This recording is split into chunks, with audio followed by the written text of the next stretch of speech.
NURADIN, we've managed to do it. 2-0. We've won the game today. Took all 3 points when a draw was all we needed. Yes, it wasn't the best performance. Yes, you know, we've slowed down towards the end. But now is the time. Now is the time to look at the whole picture. And the whole picture doesn't lie. The table doesn't lie. We finished third. We finished third.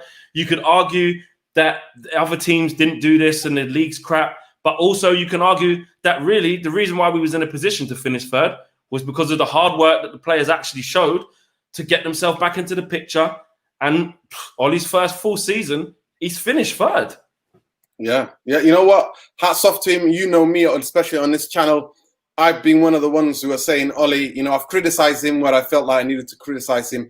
But I always felt like there's something about what he's building, even from the early days. And I did say to people, give him 18 months to 2 years, so we can see what he's going to do. Now, I'm not coming out here saying that I was proven right. There were times, you know, after that Burnley defeat where they could have gone. You know what I mean? So I'm not saying that the people who want Ollie out, who don't think Ollie is a good manager, are wrong. It's just it's a game of opinions. You know what I mean? Football is a game of opinions. But I just feel as though that he was building and he was bringing us back to something what we could have been. Like I said, by any means, Man United finishing third. The aspects of me celebrating because where we've been in the last 7 years in the doldrums, where we've all been, the trips that you've had to make in the Europa League, places where you had to go that you can't even find on the maps, bro. But I give a lot of credit today to them holding. You know, giving it that one last push. You know, you can clearly see a lot of the players are fatigued because we've only got 11 players really. Let's be right, we've got 11 players, maybe 12, 13 players at the most, and you can see Ollie doesn't really trust the majority of the squad. Yeah, it's clear for everybody that he doesn't trust the majority of the squad. I was on here and I did say that Pogba was a bit too deep against West Ham. Today Pogba was up the pitch a little bit more, but in the second half and throughout the game, first of all, I want to shout out Victor. Victor was the class today, wasn't he? He was impeccable today. That's the best I've seen Victor play, and he stuck out miles. He stuck out, bro. He stuck out, clearly being the best defender in Man United today. Matic, you know what? I was on here. I was having a go at him, and I'm saying that, you know, he's holding on up to, and he was right. And I don't care whatever Ricky says. We don't need to watch United twice or 3 times. We can all see what he was doing against West Ham, and large extent against Southampton. But in this today, in that second half, when the push and the nerves and everything was coming, Matic stood up like a leader today. I can say that. I can clearly say that because I'm one of those people. I only call it. You know what I mean? I call it as I see it, bro. And Matic stood up and he was screaming and he was shouting and you can see him being agitated. And Pogba, large expenses, I was always doing that. But you can see Pogba is still a lot of lactic acid because being in out 7 months. Rashford is the same. He just caught up with them. And you can see even Bruno catching up with him today. So today, Bruno got the goal. Yeah. And you know what? I was just thinking, honestly, because he was panting a lot. You could see that just before. You look knackered. You look absolutely knackered. I was like, take him off. Do you know what? How mad it is, yeah? And I'll admit it. I will admit it. In my head, well, not in my head, I was contemplating, boy, he looks knackered and I would have taken him off before this penalty. Should he even take it? But then when I thought, I wouldn't give it to Rashford right now. Martial, yeah, but you think 100% record from the penalty spot. It's almost like I hit myself in the face even before he took it. And I was like, why am I even saying maybe he shouldn't take it? He should take it. But he was playing poor. Yeah, I was looking at his face, and you could see where the ball was. He had to go to Schmeichel and pick the ball up. And I'm looking at the face, and he's like, and he's talking to himself, or he's saying, you know, he's always talking something, isn't he? He's always saying something. And I'm like, come on, you know what? This is the most important penalty in his Manchester United career, in his up to date so far.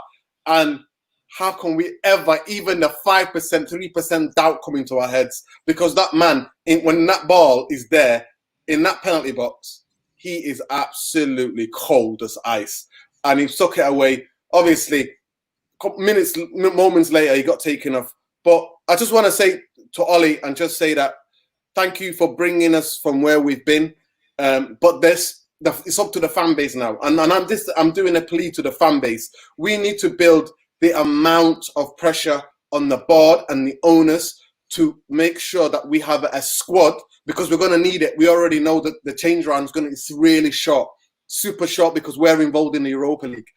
And these players are not going to be resting as much. Now, the question for me was that should we forget the Europa League, or should we try to win a trophy, or should we just play the second fiddle in the Europa League? I think a little bit of both. I think you've got to give some people a bit of holiday time where you can give them a bit of like a week off here or something. They've already got a couple of weeks off, but I know Wally was talking about doing that maybe at some point, maybe during the next season. But I think now we've got that in the bag, I'm thinking, look, well, they already don't have to play against LASK. Play the whole second string for that. Bring in some kids, whatever you need to do, and then maybe see what happens. Do a bit of a mix and match team for the next round.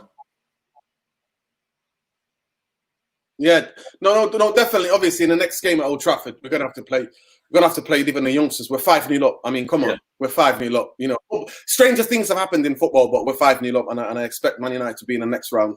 But I'm just thinking that the players who are fatigued, but more importantly, the signings. That's why I'm pleading to the fans. We need signings. We need quality players. We don't need. To me, we need 4 players. We need a 4-player, somebody that can step in for Matic, who is a seasoned pro that plays in front of the defense and can give that ball to Pogba and Bruno up the pitch.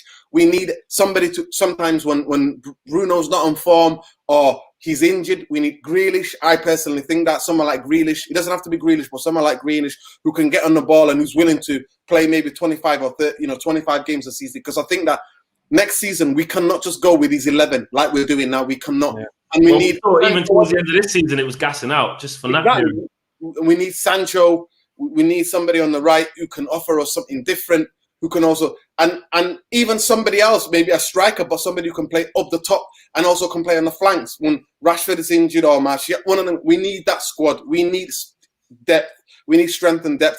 And it was surreal as well. The season Lingard has had, him to have the last word, bro. You know what? It was kind of nice, and I don't want to be disrespectful and say that was like a sign-off or anything like that, because we don't know what's going to happen. So I'm not going to be disrespectful. But the way the players went over to him, and I saw his interview that he done with TalkSport, and we already knew that he's had a lot going on, and it was just nice, wasn't it? It was just nice. And it's always nice when any Manchester United player scores. We support the team, but with what Lingard's been going through, and a lot of the fans have been on his back, and he knows he hasn't been playing well, and for whatever reason, it was just so fitting, like you said, that he just put the cherry on top. The last kick almost of the season, or the last goal of Man United, definitely. You know what? He's been quite honest. You know what? We're all fans and we're critical at times when need to, because we have to call it as we see it, bro. But he's admitted it himself. His football wasn't in his mind. And I look back on that decision now from Ollie and think maybe he should have had the time off to really deal with the stuff that has been going on. Yeah, maybe that could have helped him. Yeah. So, but I'm just happy for him. I'm genuinely happy for him, because you know what? I know. And I know the family. Well, I know his brother and I know his father. So I'm just genuinely happy for him that, and hopefully, regardless whatever happens, it was just a nice thing, a nice moment for him personally. It was. And to finish off, I'm going to ask you 2 things. One, who was your man of the match tonight? And secondly, which is quite a bit bigger question, who's been your player of the season? The man of the match today was Victor Lindelof. Victor Lindelof was the best defender by miles. On the one-on-one challenges, he was so alert. He was. He was there, assured, cool, calm, and really the moments where they could have scored in the first half, he was there. Second half performance, obviously Matic, but for the whole game, it was Victor Lindelof. The player of the season, for me, the way Wan-Bissaka and Spider-Man has come in this season has been incredible. But at the moment when Man United needed to go on a run to have the possibility of finishing third, I cannot say I have never seen, and I've supported United for a long time, but I've not seen a player have the impact. Even though in the last 3 games he's fatigued and he's gassed out, Bruno for me has been a revelation, because from where we were, bro, he's literally uplifted the whole club and changed the whole atmosphere of the fans actually liking, and then you got the Martial, then you got Rashford, and then everybody stepping up. So I would say on the overall season, I would think that how Wan-Bissaka Spider-Man came in was amazing. And we talk about to forget those games against Man City and what he was doing is amazing in the big games. But Bruno, for me, has took us to that, for us to believe, for us to be able to finish there, to get the opportunity, to have the opportunity to finish there. Because at the end of the day, Look at how many goals he's been involved, bro, since Brilliant. he's joined United. How many assists he's had since he's joined United. I'm not going to judge him on the last 2-3 games, bro. I'm judging him on the lift that he's done. And for me, defenders are good, but for Man United, a club like Man United, it's the forwards. And to me, he is the player of the season since performance January. Listen, bro, big up. Your connection's going a little bit fuzzy and bad now, so I'm going to let you go. But I will see you in and around for the Europa League, I'm sure, bro. Whew. Celebrate, bro. I can celebrate. I'm still like, what's going on? But Man, we done it. We done it, bro. Go and enjoy. All right, man.